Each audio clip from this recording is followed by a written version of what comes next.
안녕하세요. 사연 읽어주는 남예입니다. 오늘도 와주셔서 감사드리며 오늘의 사연 시작하겠습니다. 안녕하세요. 저는 올해 결혼 생활을 마치고 쿨하게 이혼 도장 찍고 새 인생을 시작한 35살 여성입니다. 사는 게 각박한데 이보다 더 각박한 상황이 있을까 생각해보면 제 인생이 딱 그랬어요.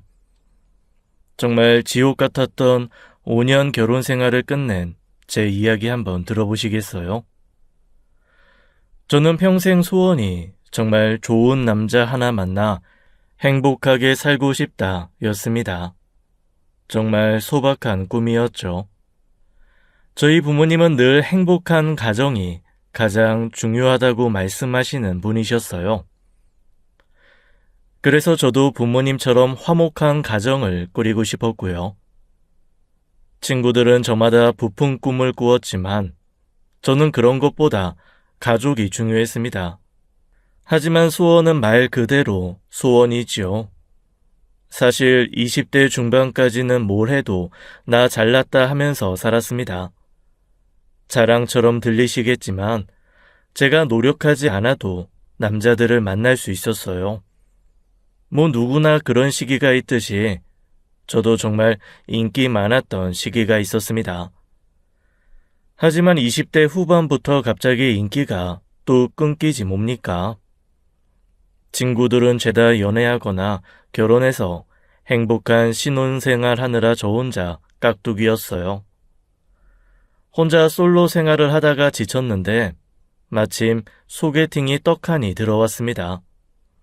아는 지인의 소개였지만 사실 소개팅도 처음이라 겁도 있었어요.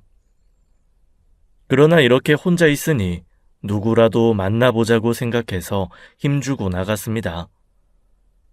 소개받은 남자는 직장도 좋고 인물도 헐친한 사람이었어요. 나이 차가 5살 나긴 했어도 직장 탄탄하겠다. 얼굴도 제법 반반해서 한눈에 반했습니다. 그 사람이 바로 제 남편이었어요. 남편도 제가 싫진 않았는지 첫 만남부터 열정적으로 다가왔습니다. 우리 둘은 만난 그날 사귀게 되었어요. 지인의 소개로 만났지만 지인의 말처럼 저희는 찰떡 궁합이었습니다. 두 사람이 잘 맞을 것 같아서 소개해준다는 말을 우스갯소리로 넘겼었는데 남편과 저는 둘이 정말 잘 맞았어요. 자기, 이번에 놀러 가고 싶은 곳 있어? 나 캠핑 가고 싶은데 요즘 캠핑 유행이잖아. 역시 나랑 잘 맞아. 내가 안 그래도 캠핑장 예약해놨어. 진짜 자기 센스 장난 아니다. 너무 좋아. 마치 제 생각을 다 뚫고 있는 듯이 남편은 제가 원하는 것을 다 알고 있었습니다. 남편과 저는 죽이 척척 맞았어요. 그러다 보니 1년 사이에 우리의 관계는 더 깊어졌고 번갯불에 콩 구워 먹듯 결혼까지 결정했습니다. 친정에서는 그렇게 빨리 결혼해도 되냐고 걱정하셨어요. 하지만 나이도 있다 보니 사람 있을 때 얼른 가는 것도 나쁘지 않겠다 했던 것 같습니다. 그렇게 많은 사람들의 축복 속에서 저희는 결혼을 했고 남부럽지 않은 결혼 생활이었어요. 결혼 생활 4년 차까지는 정말 아무 문제 없이 잘 지냈습니다. 친구들이 모이면 가끔 남편 이야기가 나오잖아요. 제 친구들도 그랬습니다. 자기 남편은 요즘 뭐하고 지낸다, 남편 때문에 못 살겠다 등등의 말들을 늘어놓았죠. 그런데 한 친구가 꺼낸 말이 남 이야기 같았습니다. 내 친구 남편이 바람 피워서 지금 이혼 소송 중이래. 이혼 소송? 누구랑 바람 피웠대? 자기 회사 여직원이랑 바람 피웠다지. 진짜 너무 어이없어. 오피스 와이프가 진짜 있더라고. 아유, 남자들은 왜 그래? 자기 아내 있으면서 여자를 또 만나? 결혼하면 아내는 여자로 안 느껴진다나? 그런 이유라고 하던데. 친구의 말을 들어보면 바람 피우는 것도 유행이 있다더군요. 한동안은 동창회, 동아리에서 바람이 일었고 이제는 오피스 와이프가 유행이라면서 말입니다. 그런 말을 듣는데 왜 제 이야기도 아닌데 심장이 덜컥하는지 모르겠어요. 괜히 그 말이 신경 쓰여서 남편을 이상한 눈초리로 쳐다보기도 했습니다. 남편에게 친구들과의 대화 내용을 이야기하자 자기는 간이 작아서 그런 짓 못한다더군요. 여태껏 의심할 여지도 없던 남편이기에 저는 웃으며 넘어갔습니다. 그런데 이게 여자의 촉일까요? 어느 날 남편의 옷을 정리하다가 뭔가 툭 떨어졌습니다. 자세히 살펴보니 식당 영수증이더군요. 그런데 그 식당이 몸보신 요리, 보양식 파는 그런 식당이었습니다. 복날도 아닌데 왜 이런 음식을 먹을까 하면서 생각에 잠겼어요. 뭔가 이상하다 싶었지만 친구랑 밥 먹을 수도 있는 거니까 하고 넘어갔습니다. 아무 생각 없이 화장대에 두었던 영수증을 보고 남편에게 이거 영수증은 왜 안 버렸냐 하니까 남편이 흠칫하는 표정에 뭔가 느낌이 싸했어요. 그때부터 남편의 행동이 이상하다는 생각이 들었던 것 같습니다. 이후부터 저는 남편의 행동을 살피는 게 습관이 되었어요. 그러다가 하루는 남편과 같이 시댁에 갈 일이 있어서 남편의 차를 탔습니다. 평소에는 제 차를 타고 다니지만 시댁 갈 때는 남편의 큰 차를 타고 다녔어요. 그런데 남편의 차에 앉았는데 엉덩이가 따끔하는 겁니다. 아파서 엉덩이를 들어 살펴보니 그건 귀걸이 한쪽이었어요. 그 순간 심장이 철렁하는 기분이었습니다. 제 남편은 절대 그런 일 없다고 생각했는데 이게 바로 바람이구나 하는 생각이 들었어요. 심장이 너무 주체가 안 되는 바람에 갑자기 속이 안 좋다며 남편 혼자 시댁에 가라고 했습니다. 그리고는 덜덜대는 손으로 인터넷을 막 찾기 시작했어요. 인터넷에는 수많은 외도 의심 글들이 눈에 띄었습니다. 그중 글 하나에는 잘못하면 오히려 의부증으로 의심받는다더군요. 그래서 무조건 의심하지 말고 일단 증거부터 확보하라는 말이 있었습니다. 처음 겪는 일에다가 어떻게 하면 좋을까 싶어서 가장 친한 친구에게 말했어요. 나도 내 남편 바람나서 한 번 잡은 적 있어. 일단 핸드폰부터 뒤져봐. 친구의 말을 듣고 보니 요즘은 핸드폰이 필수니 그 안에 뭔가가 있겠거니 했습니다. 남편은 저와 시댁에 가지 않자 일찍 식사만 하고 돌아왔어요. 갑자기 이런 적은 없었기에 그래도 걱정은 됐는지 몸은 괜찮냐고 물었습니다. 하지만 남편이 바람을 피우고 있다고 생각이 들어 걱정되는 말도 반갑지 않았어요. 그날 밤 저는 남편이 곤히 잠들기만을 기다렸습니다. 사실 원래 제 성격 같았으면 남편에게 화를 내고 뒤집어 엎었을지 모르지만 바람은 장난이 아니잖아요. 이게 단순한 흥미일지 아니면 정말 큰 외도일지 모르니 그래서 제 마음을 다잡고 증거부터 확보하자고 생각했죠. 하지만 웬일인지 남편은 그날따라 잠이 안 온다며 혼자서 영화를 다 보기 시작했습니다. 밤늦게까지 기다리다가 결국 제가 먼저 잠들어 버려서요. 그 다음 날도 아침 일찍 일어난 남편은 서둘러 준비하고는 출근해버렸습니다. 바람을 의심하기 시작하자 오만 것들이 신경 쓰이더라고요. 일찍 나가길래 그날은 일찍 귀가하겠거니 했으나 남편이 마침 친구들과 술자리가 생겼다고 했습니다. 그래? 오랜만에 만나는 자리니 재밌게 놀다가 들어와. 술자리라서 좀 길어질 수도 있어. 알겠어. 나 먼저 저녁 먹고 쉴게. 평소라면 술자리 있으면 많이 먹지 말라고 잔소리했겠지만 이날은 남편에게 자유 권한을 주었어요. 남편이 술을 많이 먹고 들어오기만을 바랬습니다. 아니나 다를까 고삐 풀린 남편은 술을 징탕 먹고 만취가 되어 들어왔습니다. 남편은 술에 취해서 비틀거리면서 들어오더니 씻지도 않고 잤습니다. 저는 이때다 싶어서 남편의 핸드폰을 열어보았어요. 하지만 이럴 수가. 남편의 핸드폰은 아주 깨끗했습니다. 마치 제가 뒤질 것을 아는 듯이 거의 초기화 수준으로 아무것도 없었어요. 이 정도면 진짜 바람이 아니라 내가 오해했구나 할 정도였습니다. 친구도 아무런 증거도 없고 깨끗하다고 하니 네가 오해한 건 아니냐고 하더군요. 하지만 그날 남편의 차에서 발견한 귀걸이가 분명 수상했습니다. 바람 피우는데 핸드폰이 그렇게 깨끗할 수 없었기에 한동안은 잊고 지냈어요. 어떻게 보면 속내로는 차라리 내 남편은 아니길 바라는 마음도 있었을지 모릅니다. 하지만 문득문득 떠오르는 생각 탓에 제 마음속에 폭이란 있을 수 없었습니다.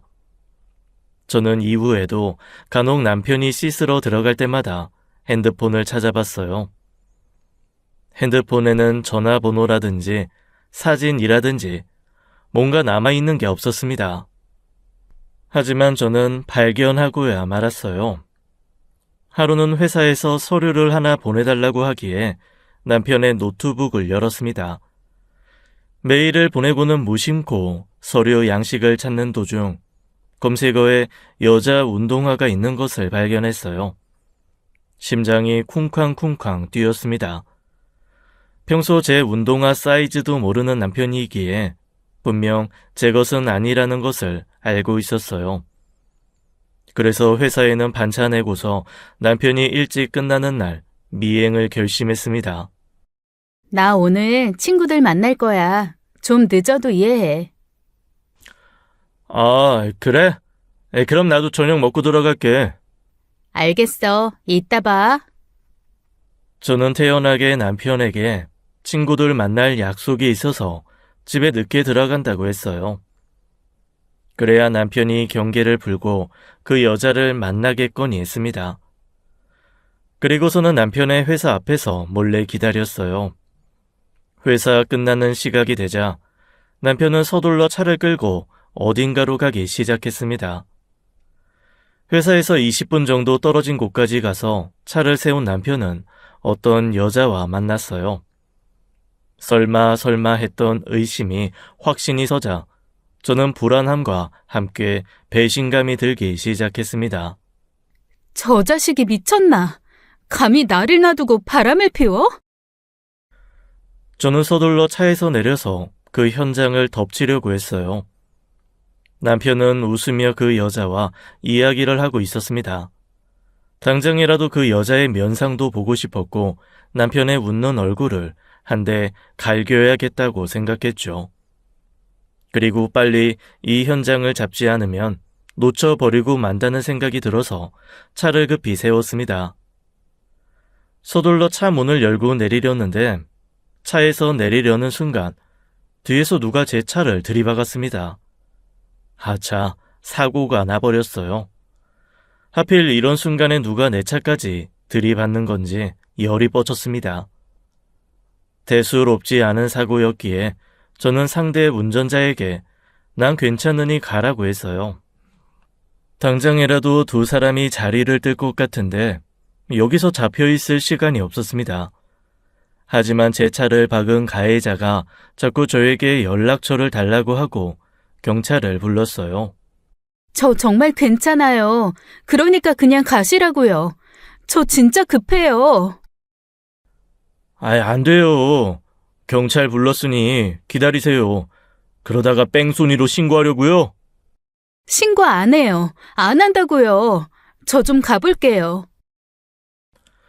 저는 급하다며 가해자에게 사정했지만 가해자는 안 된다며 저를 붙들었습니다. 그렇게 실랑이 하는 사이 남편은 그 여자와 함께 차를 타고 가버렸어요. 진짜 절망적이었습니다.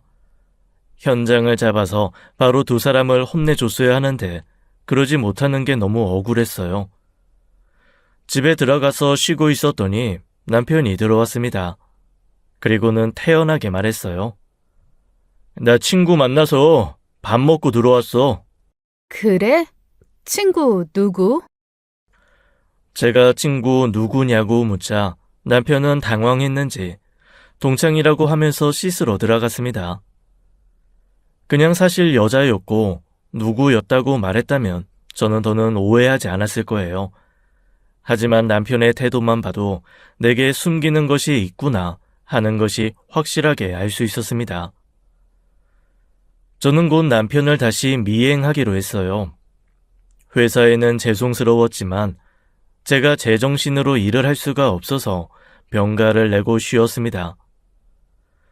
남편은 제가 동창회에 있다는 소리에 신이 난 듯 알겠다고 했어요. 그리고 저는 또 남편을 미행하기 시작했습니다.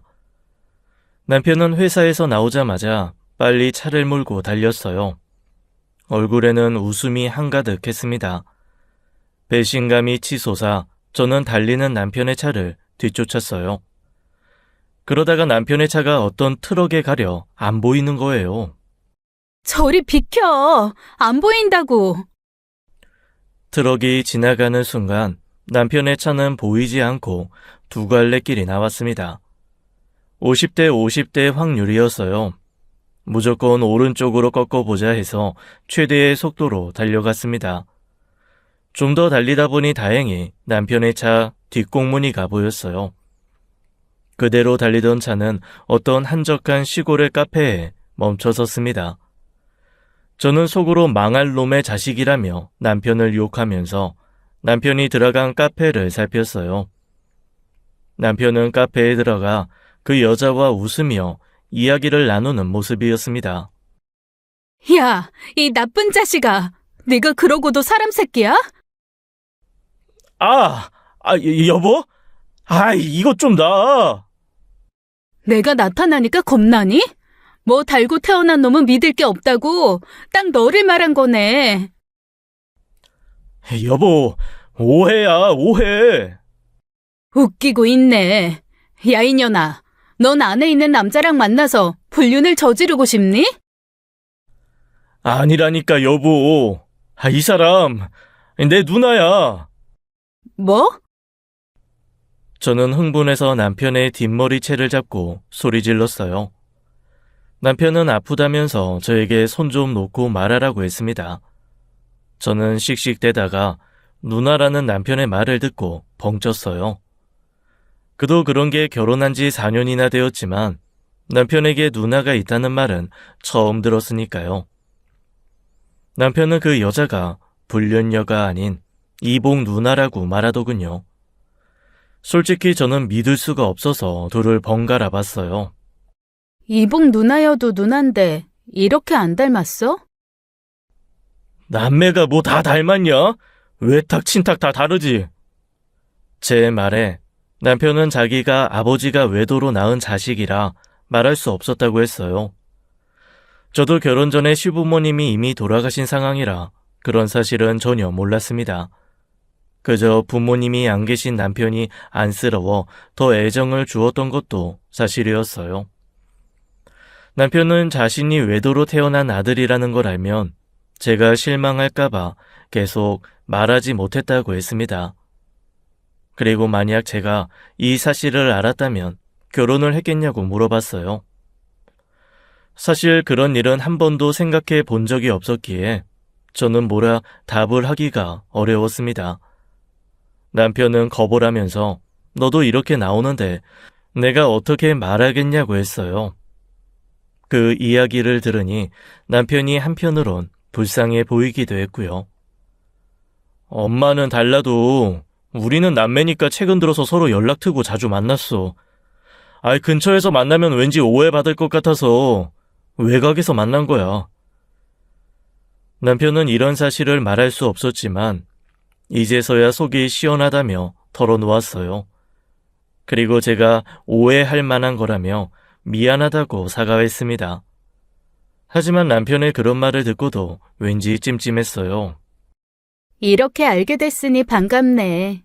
앞으로 우리 잘 지내봐요. 남편의 누이라는 사람은 예쁘장하게 생긴 얼굴로 눈웃음을 지으며 저에게 웃었어요. 솔직히 저를 언제 봤다고 그렇게 웃으며 이야기하는지 기분 이상했어요. 사람은 첫 인상이 중요한 건데 전 시누이를 남편의 불륜녀라고 생각했으니 좋게 안 보였습니다. 남편은 슬쩍 눈치를 보더니 이렇게 된 거 앞으로 친하게 지내자고 하더군요. 불쾌해하는 저에게 오해 말라며 같이 차나 마시고 가자고 했습니다. 하지만 같이 차 마시는 동안 저보다 아주 둘은 죽이 잘 맞는데 그마저도 왠지 기분이 이상했어요. 집으로 가는데 남편은 시누이를 데려다 주겠다고 출발했고 저는 먼저 집으로 돌아왔습니다. 시누이를 데려다 준다는 남편은 2시간이나 넘어서 들어왔어요. 누나 데려다 준다더니 왜 이렇게 늦어? 집 앞에서 차 안에서 이야기하다 보니 그렇게 됐네. 우리 인연이 좀 깊잖아. 아무리 그래도 그렇지. 솔직히 이런 중요한 일을 나한테 말했어야 하는 거 아니야? 미안해. 솔직히 들킬 줄 몰랐어. 그럼 평생 나 속이고 살려고 했니? 이거 사기 결혼이나 똑같아. 미안해. 이젠 진짜 숨기는 거 없어. 한 번만 용서해줘. 진짜 한 번만 더 날 속여봐. 너 그땐 국물도 없을 줄 알아. 남편은 굽신대면서 저에게 쩔쩔맸어요. 솔직히 남편이 외도해서 낳은 자식이라는 것도 기분이 좋지 않은데 처음 보는 시누이가 생겼으니 제 심정이 어땠겠어요. 진짜 그날은 남편의 밉상 맞은 얼굴을 몇 번이나 꼬집고 난 후에야 잠이 왔습니다. 어쨌든 부모도 안 계신데 시누이라는 사람이 있으니 서로 왕래가 잦아지기 시작했어요. 고삐가 풀린 듯한 남편은 뭐만 생기면 시누이에게 가져다 주자고 했습니다. 없던 시댁 식구가 생겼는데 남편은 속 편해 보였어요. 집에 건강식품이라도 선물 들어오면 냉큼 가져다가 시누이에게 갖다 줬습니다. 저는 그런 남편이 정말 짜증이 나기도 했어요. 야, 네 누나한테 하는 거에 10분의 1이라도 우리 부모님한테 해봐라. 나쁜 자식아. 알았어. 장인 장모님한테 이번에 용돈 좀 보내드려. 그래 놓고는 시누이에게도 줄 선물을 보고 있더군요. 혼자 사는데 필요한 게 많다면서 직접 챙기는 성의를 보였습니다. 나한테 그렇게 관심을 보였다면 밉상 맞아 보이진 않았을 거예요. 자기 누나라고 끔찍히 챙기는 것 같아서 괜히 기분이 나쁘기도 하고 이상하게 그 시누이에게는 정이 안 갔습니다. 남편은 툭하면 혼자 사는 시누이가 걱정된다며 밤이고 낮이고 이것저것 사다 나르고 전화도 자주 했어요. 저에게는 그러지 않던 사람이 시누이와 통화만 하면 화기애애하고 애교까지 부렸습니다. 그런 남편을 아기 다루듯 하는 시누이가 더 밉상이구나 싶었어요. 그러다가 하루는 볼 일이 있어서 마트에 갔는데 거기서 오랜만에 시고모님을 뵀습니다. 평소에 잘 뵐 일이 없었는데 근처 친구네 집에 가시는 길에 선물을 사려고 들렸다고 하셨어요. 저는 그런 고모님께 생각을 좀 하다가 시누이에 대해 여쭤봤습니다. 고모님, 최근에 그이 누나랑 만났는데요. 원래 연락 안 하고 지내세요? 동헌이 누나? 동헌이한테 누나가 어딨어? 네? 그이는 배다른 이복 누나가 있다고 하던데요. 아이고, 무슨 해괴 망측한 소리야. 네 시아버지 그런 사람 아니다. 네가 오해한 거야. 뭐라고요? 정말 없던 일인 거죠? 저는 진짜 머리가 뱅뱅 도는 것 같았어요. 시 고모님을 만나지 않았다면 남편의 거짓말을 지금까지 까맣게 모를 수밖에 없었습니다. 시 고모님은 펄쩍 뛰시며 시아버지는 외도라는 걸 끔찍히 싫어하는 사람이라고 했어요. 이 새끼가 정말 나한테 가족으로 사기를 쳐?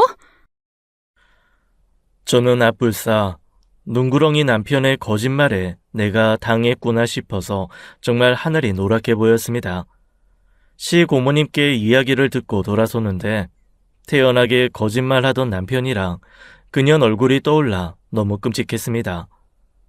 저를 속인 만큼 그 년놈들에게 복수를 꼭 해주자 다짐했죠.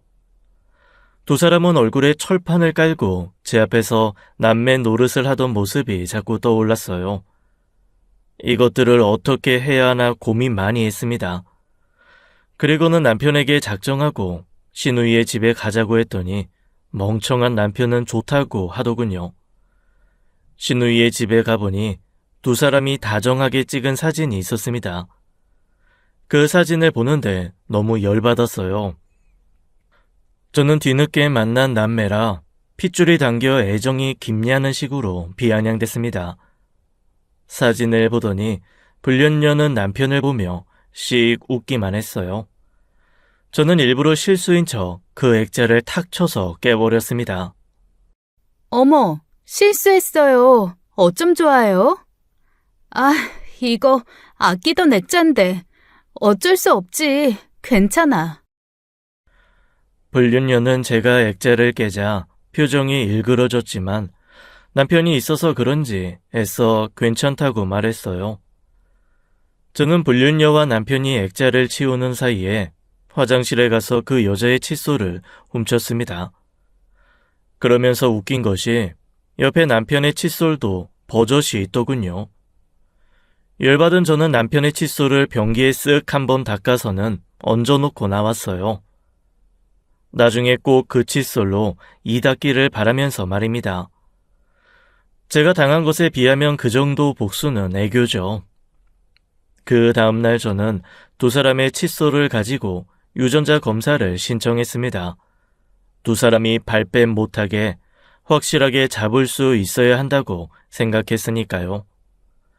유전자 검사 결과가 나오는 날 솔직히 마음이 복잡했습니다. 아니었으면 좋겠다는 마음도 있었지만 걸리기만 해보라는 생각이었어요. 역시나 두 사람의 검사 결과는 빼도 박도 못하는 완벽한 남이라고 나왔습니다. 서로를 바라보는 그 눈빛은 남매의 눈빛이라고 볼 수 없었죠. 남편은 그 여자와 있는 현장을 저에게 딱 걸리니 자기 부모님을 팔아 누나라고 둘러댄 것이었습니다. 완벽한 남편의 속임수에 당하고 만 것이었어요. 저는 제 앞에서 애교 떨던 남편의 면상과 눈웃음을 쪼개던 불륜녀를 떠올리면서 분노에 차서 복수를 다짐했어요. 이 개자식과 개상년, 너넨 내 손에 죽었어. 그 둘을 생각하면 바로 불러서 혼내주고 싶었지만 그렇게 가볍게 넘기고 싶진 않았습니다. 내가 당한 만큼 그 둘도 꼭 피눈물을 흘리게 해주겠다고 생각했죠. 남편과 그 불륜녀의 가증스러운 면상을 떠올리며 어떻게 할까 잠도 못 자고 고민했습니다. 옆에서 늘어지게 자는 남편의 얼굴을 휘갈겨 주고 싶은 마음을 꾹 억누르면서 말이에요. 다음 날 여보, 친척들한테 누나 소개하고 같이 모이는 건 어때? 뭐? 아이, 갑자기 왜 소개해? 뭐 그렇잖아. 배달이긴 해도 남맨데 이렇게 떨어져 살아야겠어? 누나가 불편할 수도 있고, 아이, 좀 그렇지. 형님이 왜 불편해? 솔직히 불편하면 외도로 낳은 자기가 불편해야지. 그렇긴 한데, 어차피 우리끼리 오가고 있는데 뭘. 그러니까 이번 추석 때 가족 모임에 데리고 가자. 일단 누나하고 상의 좀 해볼게. 남편은 제가 불륜녀를 친척들에게 소개하자며 추석 모임에 데려가자 하니 당황해하는 것 같았습니다. 얼마나 놀랐는지 식은땀을 뻘뻘 흘리더군요. 그런 모습이 웃기기만 했습니다. 저는 일부러 전화를 들어 시 고모님에게 전화하려고 하자 남편이 제 전화를 빼앗았어요. 너무 놀라시게 하지 말고 전화부터 드리려고 한다니까 남편은 그럴 필요 없다며 자기가 이야기하겠다고 했습니다. 그날부터 제가 전화만 들기만 하면 남편은 긴장해서는 옆에서 안절부절 못했어요. 혹시라도 그 사실을 말할까봐 겁이 났던 거겠죠. 그렇게 말로만 해서는 안 되겠다 해서 그 둘을 혼내주려고 고모님과 약속을 잡았습니다. 그리고는 카페로 그 불륜녀를 불렀어요. 불륜녀는 저와 누군가 앉아있자 남편에게 이야기 들은 게 생각났는지 후다닥 내빼버렸습니다. 저는 그런 불륜녀를 뛰어가서 붙잡았어요. 왜 그냥 가세요? 고모님이랑 인사시켜드리려고 했는데요. 아, 갑자기 급한 일이 생겨서 미안해. 다음에 내가 따로 인사드릴게. 그래도 사람 성의가 있지. 어른이 밖까지 나오셨는데 어쩜 너무 예의가 없으시네요. 그치. 내가 정말 미안해. 다음에 크게 한턱 쏠게. 오늘은 안 되겠다. 다음엔 얼굴이라도 비추시고 인사 제대로 하세요. 안 그럼 저 화낼 거예요. 불륜녀는 진땀을 빼며 알겠다고 하면서 서둘러 뛰어가 버렸습니다. 그 정도로 겁을 먹다니 그만한 심장으로 바람을 잘도 피웠다 싶었죠. 그날 남편은 불륜녀에게 이야기를 들었는지 저보고 시고모님을 만났냐고 물었습니다. 저는 몇십 년 만에 만난 누이 얼굴 한번 보여드리려고 했다고 하니 남편은 아무 말도 못한 채 혼자 끙끙 앓더군요. 저는 이런 작은 복수로는 성에 차지도 않았습니다. 남편에게 매일같이 친척들 모일 때 누나를 데려가자며 이야기했더니 남편은 별별 핑계를 다 댔습니다. 누나가 그 소식에 충격을 받아서 자기의 연락을 피한다면서 말이에요. 저는 그러면 어차피 가족인데 만나야 한다면 제가 직접 설득해 보겠다고 했죠. 그랬더니 남편은 아니라면서 저에게 다음 모임에 꼭 부르겠다고 했습니다. 하지만 핏줄도 아닌 자기 불륜녀를 가족 모임에 당연히 부를 수 없었겠죠.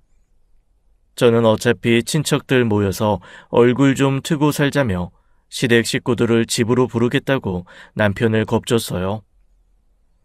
남편은 불륜녀가 해외여행을 가서 바쁘다며 다음으로 미루자고 했습니다. 불륜을 감추기 위해 참 애쓰는 모습에 찌질해 보였어요. 그런 사실을 듣고 나서 제가 자꾸 부르자 불륜녀는 저와 같이 만나는 것도 불편해했습니다. 그러고는 만나자고 하면 아프다 바쁘다 할 일이 있다며 둘러댔어요. 그러면서 자기 둘끼리 뭐라고 통화하는지 남편은 쩔쩔매면서 통화하는 게 보였습니다. 저는 그런 남편을 보면서 꼴사나운 모습이라고 생각했죠. 그런 남편을 보며 저는 더욱 괴롭히고 싶어졌습니다. 남편은 저 때문에 불륜녀와 만나지 못하는 것도 힘들어 보였어요. 그런 마음의 싹도 싸그리 잘라주고 싶었습니다. 형님은 언제까지 혼자 살 거래? 자기가 챙겨주는 것도 한두 번이지. 나이도 있으신데 결혼하셔야지. 아직 제 짝을 못 만난 거지. 뭐 요즘은 혼자도 살기 좋지. 아유, 혼자가 뭐가 좋아. 다 늙어서 혼자 살다가 고독사해. 내가 좋은 남자 하나 소개해줄게. 뭐? 무슨 남자를 소개해줘? 아직 형님도 결혼하기에 괜찮아. 형님보다 연하가 나을까, 연상이 나을까? 당신한테 하는 것 보면 아무래도 연하가 나을 것 같기도 하고. 안 돼. 안 되긴 뭐가 안 돼? 자기가 형님 남친이라도 돼? 잘 돼서 결혼하면 좋지 뭐. 신경 안 쓰이고. 신우이 행세하는 불륜녀에게 연하남을 소개해 주겠다고 하니 남편은 안 된다며 저를 말렸어요. 제가 아는 동생 중 잘생긴 동생을 언급했더니 크게 당황하더니 밥 먹다가 사례까지 들려서는 한참 기침을 했습니다. 저는 남편에게 여자 마음은 여자가 잘 안다면서 끼어들지 말라고 했어요. 그 말을 듣고 남편은 불안해하며 전전긍긍했죠. 그리고 저에게 누구랑 연락하는 거냐며 계속 집착했어요.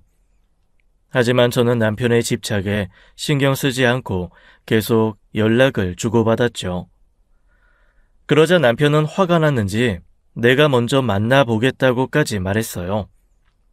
저는 불륜녀와 셋이 만날 때 그녀에게 잘생긴 동생 사진을 보여주었습니다.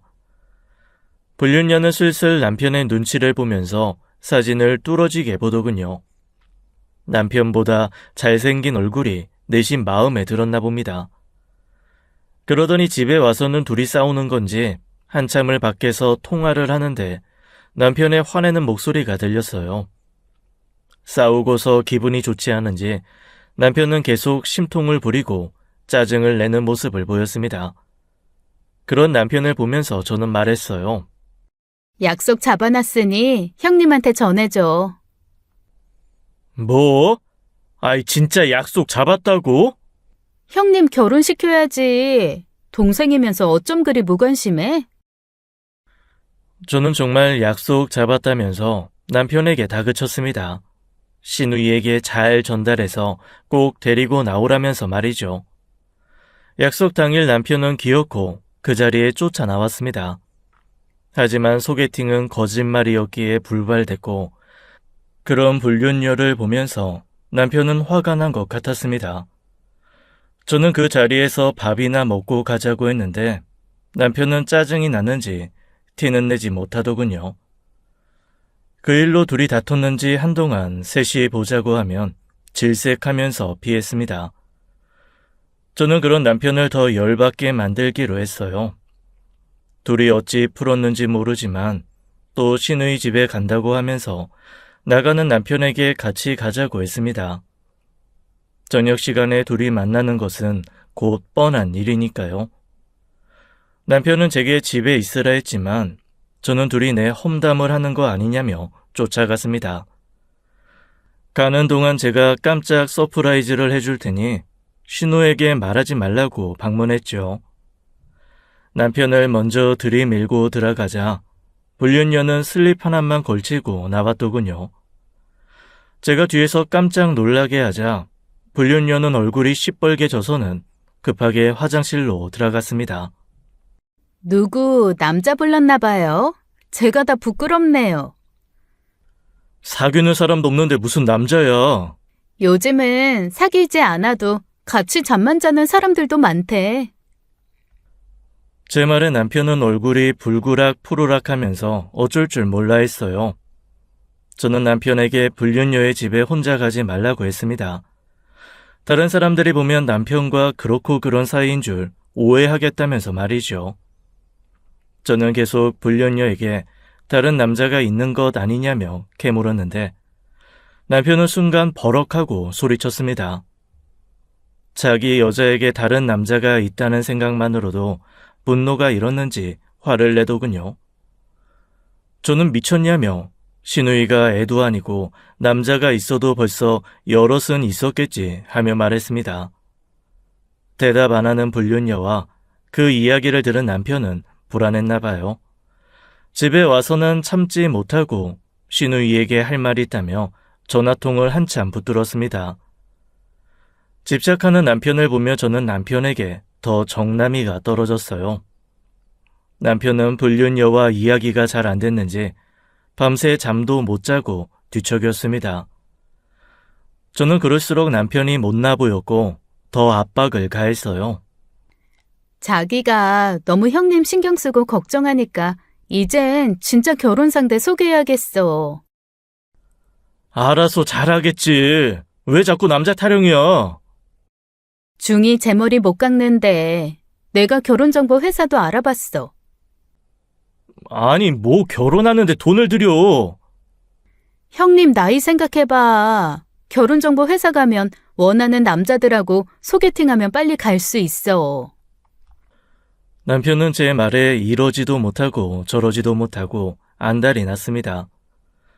저는 일부러 남편 드러나며 불륜녀에게 원하는 남자 타입을 알려달라고 하며 말했어요. 불륜녀가 말하는 남자 유형을 말하자 남편은 기분이 좋지 않은지 벌떡 일어나 밖으로 나갔습니다. 제가 정말 결혼까지 밀어붙일까봐 속이 꽤 타는 것 같았어요.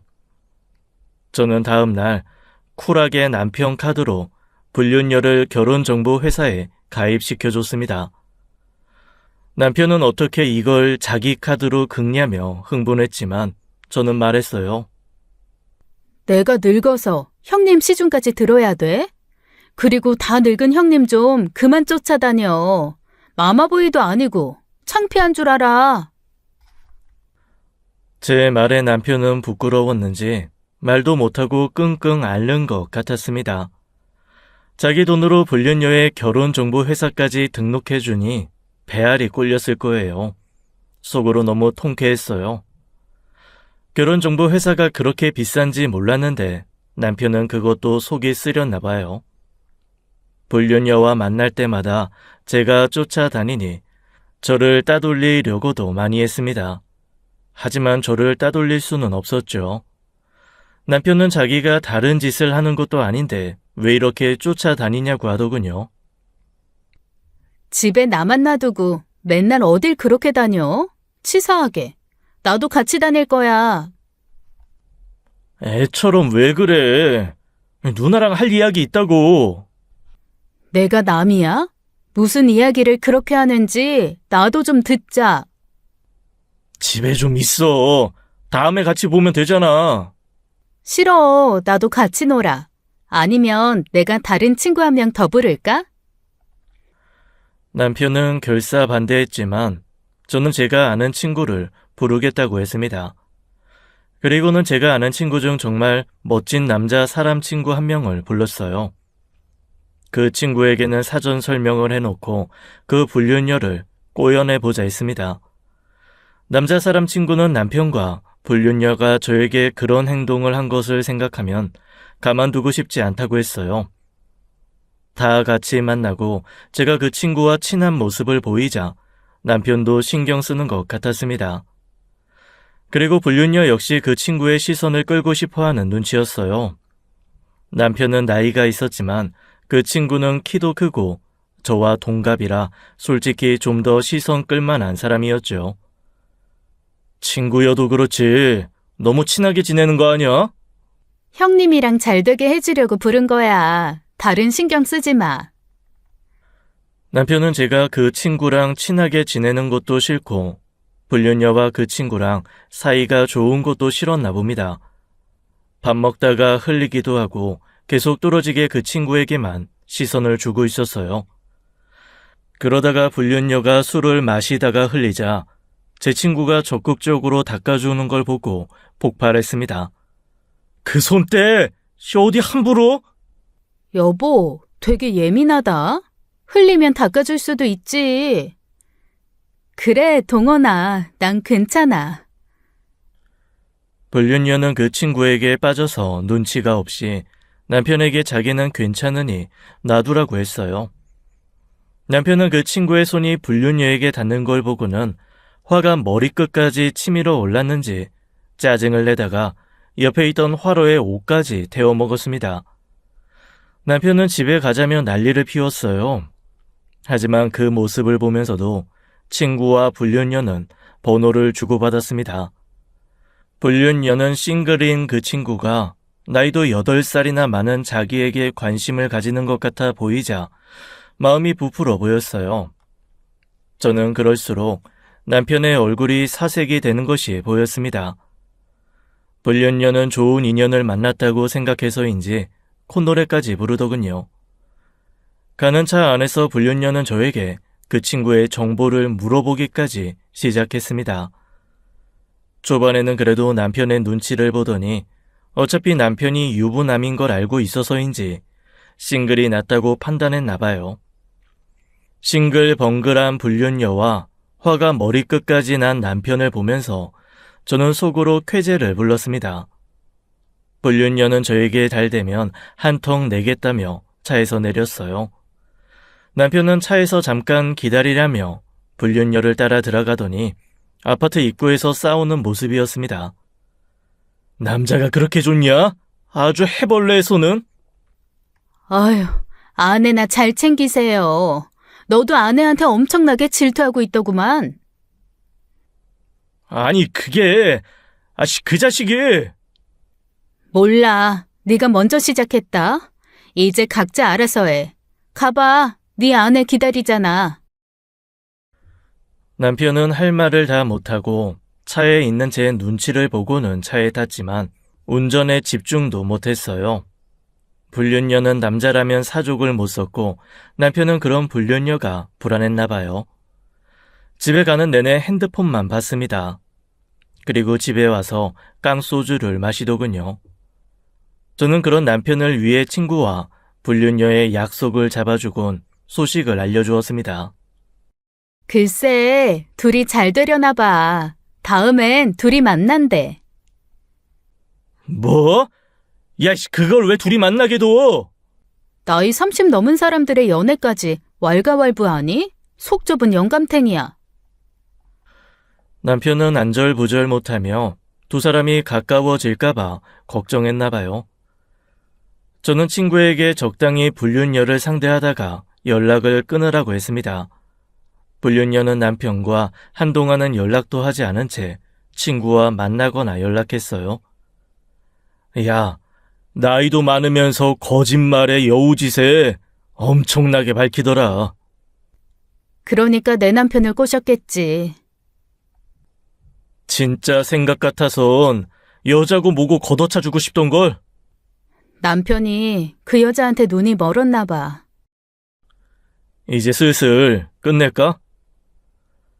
친구는 불륜녀랑 만나주는 것도 지친다고 했습니다. 자기에게 온갖 선물 공세를 다하면서 사귀고 싶어서 안달이 나 보였대요. 남편이 하도 붙어먹길래 그들이 되게 가깝고 떼어낼 수 없는 사이인 줄 알았더니 그것도 아니었던 겁니다. 제 친구는 놀아줄 만큼 놀아줬다 싶어 일방적으로 연락을 끊었어요. 그러자 불륜녀는 제 친구와 갔던 곳을 다 찾아다니면서 힘들어했습니다. 그러면서 저에게 그 친구와 연락되느냐고 자기 너무 힘들다고 제 앞에서 울었어요. 남편은 그런 불륜녀를 보며 자신을 진심으로 좋아한 게 아니라는 생각에 쭈그러든 것 같았습니다. 불륜녀는 상당히 힘들어했고 그 일로 남편과 크게 싸웠어요. 남편은 저에게 차마 말은 못했지만 안 피던 담배까지 피워대며 속을 태웠습니다. 무슨 사춘기 사랑에 빠지고 시련을 겪은 사람처럼 굴었어요. 사실 그때 분위기로는 두 사람이 헤어질 것 같기도 했습니다. 하지만 둘 다 욕정에 눈이 멀었는지 불륜녀가 힘들어할 때 남편이 불륜녀를 위로하면서 다시 가까워졌어요. 그러다가 결정적으로 남편의 행동에 너무 화나게 하는 일이 있었습니다. 집안 대청소를 하다가 우연히 발견하게 된 비상금 통장이 하나 있었어요. 아마도 자기가 결혼 전에 모아뒀던 돈과 상여금 일부를 빼놓고 했던 통장이었나 봅니다. 그 통장을 보니 그 여자와 모텔 간 내역, 그리고 그 여자에게 사줬던 선물들이 찍혀 있더군요. 그 여자에게 쓸 돈은 있고 저에게는 어쩌다 한번 사주고서 생색내는 남편을 골려주고 싶었습니다. 저는 그 통장을 들고 가서 있는 돈을 다 뺐어요. 남편은 뻔히 같은 비밀번호를 쓰는 것을 알고 있어서 가능했던 일이었습니다. 남편은 그 통장을 쓰려다가 잔액 부족이 떠서 깜짝 놀랐는지 집에 와서 저에게 혹시 통장 하나 못 봤냐고 물었어요. 여보, 혹시 내 통장 하나 못 봤어? 무슨 통장? 그게... 남편은 차마 저에게 비상금 통장이 있다는 걸 말하기 어려웠는지 아니라고 하고서 말을 아꼈습니다. 저는 그런 남편의 뒤통수를 집에 있던 두꺼운 책으로 세게 내려쳤어요. 남편은 갑자기 왜 이러냐고 저에게 짜증을 냈지만 저는 그의 눈앞에 그 통장을 집어던졌습니다. 어떻게 이걸... 집에 두고 이걸 내가 발견 못할 거로 생각한 네 머리는 돌덩이니? 혹시 열어봤어? 너 바람 피우면서도 돈도 잘 쓰더라. 부모 팔아가면서 바람 피우면 좋냐? 왜? 또 시누이라고 한 번 더 우겨보지. 네 족보는 개족보라고 말해봐. 처음에는 아니라고 하던 남편은 제가 유전자 검사지를 들이밀자 사색이 되었어요. 그러자 더는 말도 못하고 자기가 잘못했다고 빌었습니다. 얼굴이 뻘개져서는 자신이 한 짓을 상기하는 듯 했어요. 저는 그런 남편의 싸대기를 세차게 쳤습니다. 남편은 놀란 듯 저에게 한마디도 못했어요. 저는 그런 남편에게 온갖 욕을 다하면서 말했습니다. 내가 죽더라도 네 두 년놈들은 절대 가만 안 둔다며 말입니다. 남편은 미안하다고 자기는 이혼할 생각 없다고 했어요. 뻔한 레파토리를 하는 남자들의 말을 믿지 않았습니다. 저는 남편에게 이혼은 내가 결정한다며 이혼해도 곱게 이혼할 일 절대 없을 거라고 두고 보라고 했죠. 손이 불어 터지도록 밤이 새도록 남편을 두들겨 패고 나서 아침이 밝았어요. 저는 남편에게 그녀를 당장 제 앞에 데려오라고 했습니다. 남편은 불륜녀만은 괴롭히지 말라더군요. 얼마나 사랑하면 나보고 괴롭히지 말란 소리가 나올까 싶어서 열이 더 뻗쳤습니다. 저는 당장에 아침부터 그 여자의 집으로 향했어요. 남편은 설설 기면서 이러지 말라고 저를 따라왔습니다. 하지만 저는 그 여자 집으로 가서 냅다 머리채를 잡고 끌고 나왔어요. 그리고 아파트 앞에서 아프다고 소리치는 여자를 내팽개치고는 여자의 실체를 밝혔습니다. 이 쌍것이 바로 내 남편 꼬여낸 늙은 여우입니다. 둘이서 남매라면서 붙어먹었네요. 이것들을 살릴까요? 죽일까요? 제 말에 아파트 사람들이 한둘 나오더니 누구냐며 수군대기 시작했어요. 불륜녀는 제 발목을 잡고 집안에서 해결하자며 자기가 미안하다고 울며 빌었습니다. 하지만 저는 그런 불륜녀의 말은 들리지 않았어요. 남편은 자기의 얼굴도 알려질까봐 불륜녀의 곁에 있지도 못하고 나무 뒤에서 쩔쩔매고 있었습니다. 아파트가 작은 아파트라 그런지 금방 불륜녀의 얼굴을 알아보는 사람들이 생겼고 수군대더군요. 불륜녀는 그런 게 아니라며 울부짖었습니다.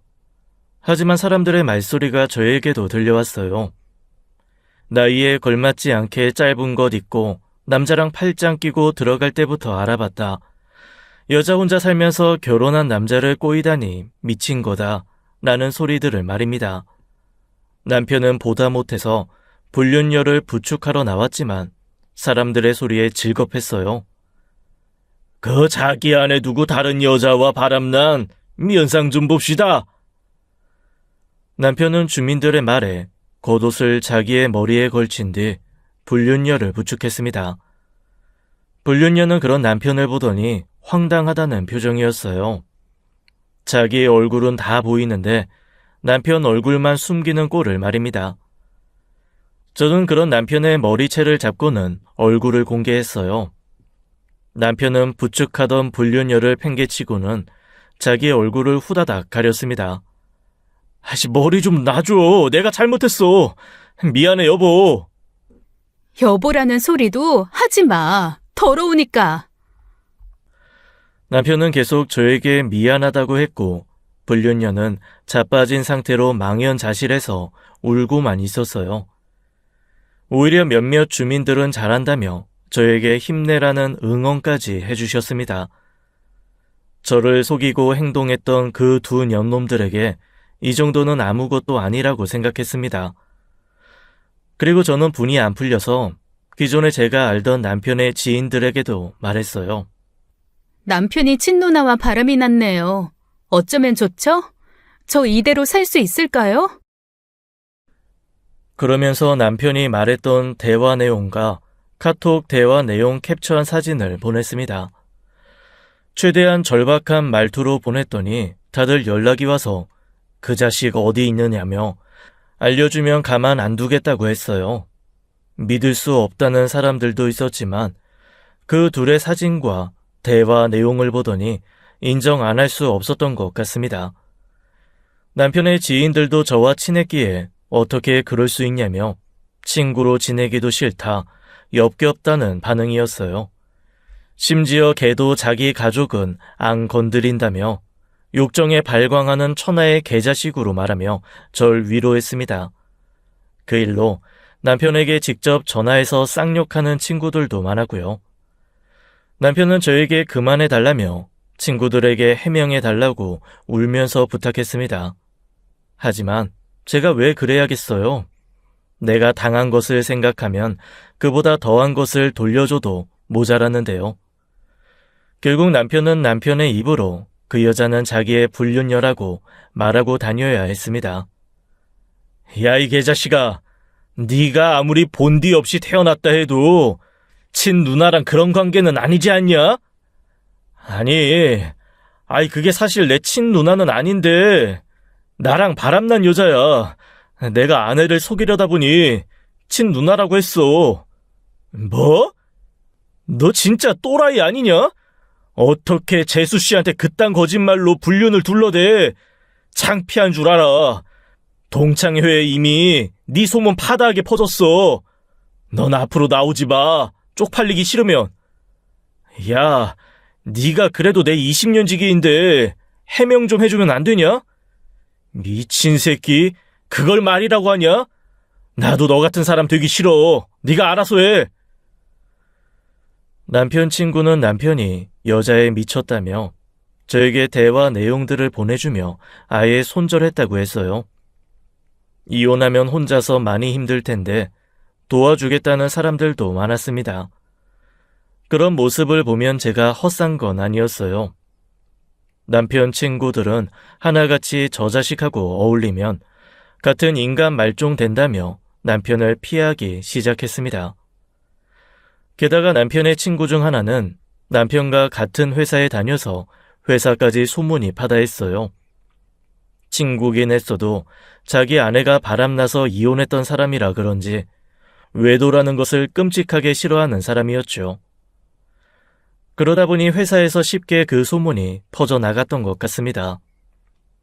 회사에서는 불륜도 문제인데 누나랑 바람이 무슨 말이냐면서 회사 이미지를 실추시키는 것 때문에 한바탕 난리가 나서대요.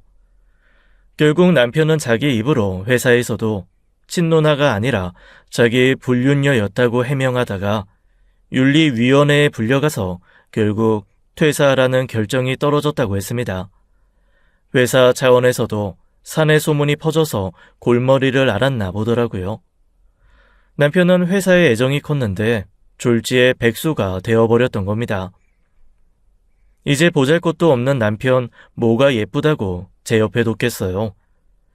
저는 그런 남편과 이혼을 결정했고 이혼 소송과 함께 상간녀 소송도 했어요. 돈이 중요하다는 것은 아니었지만 내 잃어버린 청춘을 보상해 주는 길은 바로 돈밖에 없었습니다. 남편과 불륜녀가 남매 코스프레를 하면서 저를 속였던 과정들을 상세히 적어낸 덕에 법정에서도 판결이 쉽게 났어요. 아내를 옆에 두고 친누나라며 불륜을 저지르고 기만했다는 사실이 인정되어 남편에게도 위자료를 받고 이혼을 하게 됐습니다. 당연히 불륜녀에게도 상간녀 낙인을 찍어주고 위자료를 받았어요. 남편과도 사이가 좋지 않은지 불륜녀는 자기가 돈도 없다며 저에게 애원을 했습니다. 제가 살고 있는 아파트도 월세인데 그 보증금마저 빼면 어떻게 살아요? 내가 정말 손이 발이 되도록 빌 테니 한 번만 용서해줘요. 네? 바람도 사람 봐가면서 피웠어야지. 이제 와서 용서? 내 앞에서 시누이라면서 깝죽거릴 땐 언제고? 야, 또 해봐. 넌 네 나이가 부끄럽지도 않냐? 50대고 60대여서도 남자 등골이나 빨아먹고 살아, 이 썩을 거사. 뭐라고 욕하셔도 할 말 없어요. 그 사람하고도 헤어졌으니까 제발 한 번만 봐주세요. 됐어. 너희 부모님께 집이라도 팔아서 위자료 다 챙겨달라고 해. 난 10원 한 푼도 못 빼줘. 불륜녀는 여태 남자에게 의지해서만 살고 돈만 펑펑 쓰고 살아서 그런지 가진 것도 없었어요. 눈물 범벅이 되어서 길거리에서 저에게 엎드려서 우는데 불쌍하기보다 이런 게 쓰레기 인생이구나 싶었습니다. 제가 돌아서자 남편에게 전화해서는 갖은 욕을 다 하더군요. 위자료를 내놓으라고 고래고래 소리를 질렀습니다. 남편도 제 코가 석자인데 도와줄 수 없다고 선을 그은 듯 했어요. 생각 없이 자기 불륜녀를 제게 자기의 친누나라고 속였던 남편은 결국 주변 사람들도 다 떠나고 혼자 남았습니다. 저는 시댁 식구들에게도 다 이야기했거든요. 진작부터 뭔가 이상하다고 생각하셨던 고모님은 제 이야기를 듣고는 조카가 그럴 줄 몰랐다며 미안하다고 사과하셨습니다. 남편은 회사까지 그만두는 바람에 자기가 모았던 재산을 털어 저에게 위자료를 주었어요.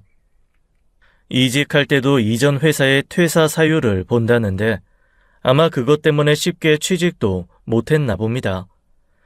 자기 잘났다고 바람이나 피우던 남편은 아르바이트를 전전하며 공기처럼 살고 있다는 소식을 마지막으로 들었어요. 저는 이혼 후에 저는 새로운 삶을 찾았습니다. 남편과 살던 집을 처분하고 다른 곳으로 이사했어요. 사기꾼 같은 남편 놈과 같이 살던 집에서는 하루라도 더 있기 싫었기 때문이었습니다. 남편은 그 여자와도 완전히 끝이 났는지 친정 부모님과 저에게 연락이 왔어요. 하지만 주변에서도 자기 불륜을 감추려 친누나라고 했던 사람이 뭔들 못 속이겠냐며 만류했습니다. 저 역시 다시 그 사람을 만나는 일은 절대 없었어요. 제가 두려울 건 없지만 똥이 무서워서 피하겠습니까? 더러워서 피하는 거죠. 이혼이 오히려 저에게 복이 되었는지 새로운 직장에 좀 더 좋은 연봉을 받으면서 돌싱의 생활을 즐겁게 즐기고 있답니다. 혼자가 되는 것이 두렵기도 하지만 때로는 약이 되는 것 같아요. 오히려 혼자가 된 지금 더욱 홀가분하고 제가 사랑하는 사람들을 챙기면서 살고 있답니다. 간혹 과거를 생각하면서 남편이 새 사람이 되길 바라시는 분들, 참고 계시는 분들 많으실 텐데 그러지 마세요. 인생은 지금부터가 시작이니까요. 제 사연을 들어주신 분들 감사하고 모두에게 행복만 있으시길 바랍니다. 지금까지 사연 읽어주는 남녀였습니다. 끝까지 함께해 주신 여러분 감사드리며 저희는 다음 사연으로 돌아올게요. 감사합니다.